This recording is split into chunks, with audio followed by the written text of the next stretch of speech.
Good day po sa inyong lahat. Ito po yung kinumpunin natin na mga dapat natin gawin. Ito po yung test probe. Yan po, yung test probe light. Yan.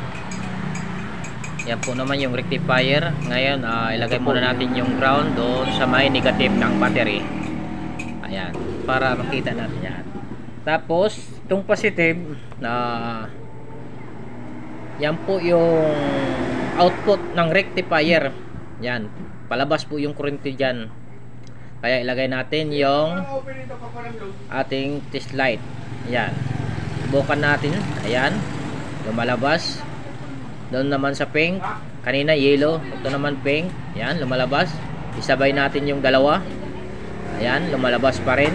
Dahil yung input na yan na dalawa, galing po yan sa stator. Yan po kung nagsusupply ng kuryente palabas ng rectifier doon sa may kulay wire na pula na positive. Ayan po, kung makikita nyo, ayan, pinakita ko ito sa inyo para malaman nyo kung paano mag test light ng rectifier. Ngayon pinagpalit natin.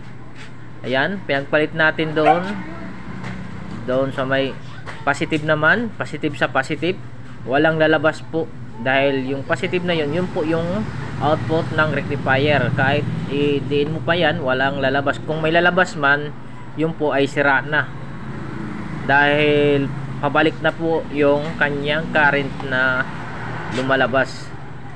Okay, kaya magdi-discharge na po yung rectifier o yung battery. Sorry po, yung battery po ay magdi-discharge na po yan kapag bumalik po. Kapag nag-ilaw yan, ma-discharge po yung battery. Yan.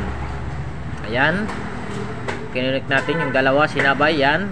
Kapag magkaroon po yan ng ilaw, ma-discharge po yung ating battery. Kaya sira na po yung rectifier pag umilaw yan. Kaya hindi pwede. Kaya ang dapat gawin, dapat yung positive na yan, yan po ang dapat yung may output, yung lumalabas. Yan, may lumalabas na current. Okay, hanggang doon lang tayo at sana matuto kayong mag-test light, mag-test probe ng rectifier.